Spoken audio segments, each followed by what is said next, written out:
नोएडा हिंसा पर police commissioner Lakshmi Singh ने बड़ा खुलासा किया है। हिंसा का पाकिस्तानी कनेक्शन सामने आया। सीपी लक्ष्मी सिंह ने बताया कि जांच के बाद सामने आया कि 2 सोशल मीडिया कैंडल्स को पाकिस्तान से ऑपरेट किया जा रहा था। समय समय पर वीपीएन का भी गलत इस्तेमाल किया गया और मजदूरों को फायरिंग में कई मजदूरों की मौत को वायरल वीडियो के जरिए दिखाकर हिंसा के लिए उकसाया गया। तो 3 मुख्य साजिशकर्ताओं की पहचान की गई है। 2 आरोपी रुपेश रॉय, मनीषा चौहान को गिरफ्तार किया गया है। हिंसा का पाकिस्तानी कनेक्शन यहां पर सामने आया है। बड़ी खबर यहां पर हम आपको बता रहे हैं। नोएडा हिंसा पर सीपी लक्ष्मी सिंह ने यहां पर बड़ा खुलासा किया है। 2 सोशल मीडिया हैंडल्स के द्वारा एक फॉल्स नैरेटिव तैयार करते हुए गलत तथ्यों को अपने हैंडल से ट्वीट किया गया था और उसके बाद उसको वायरल कराया गया था।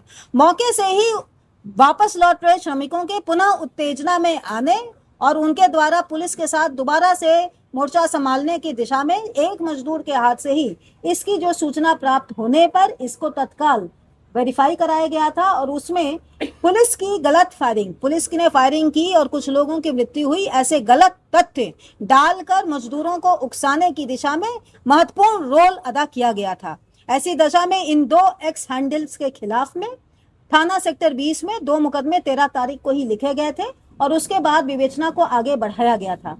ट्विटर से आज प्राप्त डेटा के अनुसार जो उन्होंने अपने टेक्निकल डिटेल्स हमें उपलब्ध कराए हैं और उसकी एनालिसिस के उपरांत ये फैक्ट सामने आया है कि ये दोनों ही ट्विटर हैंडल्स @ProudIndianNavi एंड एक आपका है जिसकी सूचना आपको अलग से दे दी जाएगी जो उस FIR का हिस्सा है। ये दोनों ही हैंडल लगातार पाकिस्तान से ऑपरेट होना पाए गए हैं। इनमें लगातार जो नेट की कनेक्टिविटी और IP एड्रेसेस हैं वो पाकिस्तान के हैं और इनके द्वारा समय समय पर VPN का भी दुरुपयोग किया जाना पाया गया है।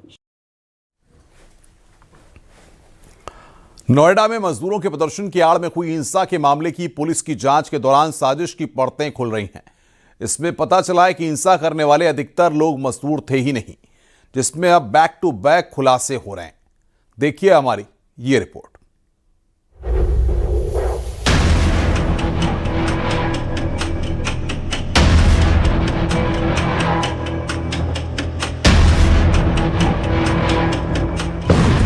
नोएडा हिंसा में साजिश की बू, जो नहीं थे मजदूर वो भी शामिल।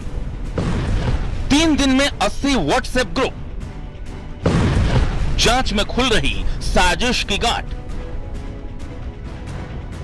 नोएडा हिंसा में साजिश की परत अब धीरे धीरे उखड़ने लगी है। मजदूरों के प्रदर्शन को किस तरह से हिंसा की तरफ मोड़ा गया, बारी बारी से सब कुछ सामने आ रहा है, क्योंकि इसके कयास पहले ही लग चुके थे। मजदूर ऐसा नहीं कर सकते तो फिर इस तरह की आगजनी कैसे हुई? जब पुलिस की जांच आगे बढ़ी तो हैरान करने वाले खुलासे होने लगे।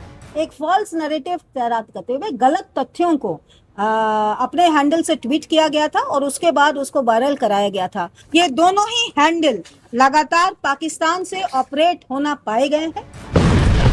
खुलासा नंबर 1, साजिश की आग। मजदूरों को भड़काने में 32 लोगों का हाथ। इन 32 में से 19 लोगों की गिरफ्तारी हुई। 34 ऐसे लोग गिरफ्तार हैं जो मजदूर हैं ही नहीं। आगजनी की घटना में 8 लोग मजदूर नहीं निकले। यानी साजिश के तार कुछ इस तरह से बुने गए हैं कि जिसमें 66 गिरफ्तारियां हुई, लेकिन उसमें 45 लोग मजदूर हैं ही नहीं। नोएडा मजदूर कंपनी विवाद में आगजनी में जो 17 की पहचान हुई, जिसमें 11 की गिरफ्तारी हो चुकी है, जिसमें कई अरेस्ट लोग मजदूर, बिगुल और अर्बन नक्सल बताए जा रहे हैं।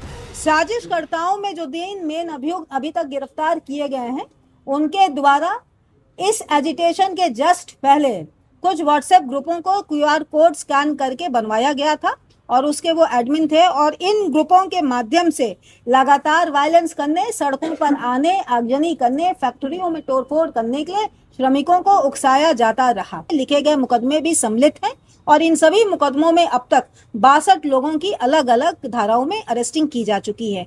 इसमें मेन कॉन्स्पिरेटर्स इंक्लूडेड हैं। आगजनी करने वाले कुछ तत्वों में से 9 लोगों को आइडेंटिफाई करके उनको गिरफ्तार किया जा चुका है। अभी इस हिंसा में और भी खुलासे हो रहे हैं। नोएडा में श्रमिकों के आंदोलन के दौरान हुई हिंसा में मजदूर बिगुल दस्ता नाम के एक संगठन का हाथ सामने आया है।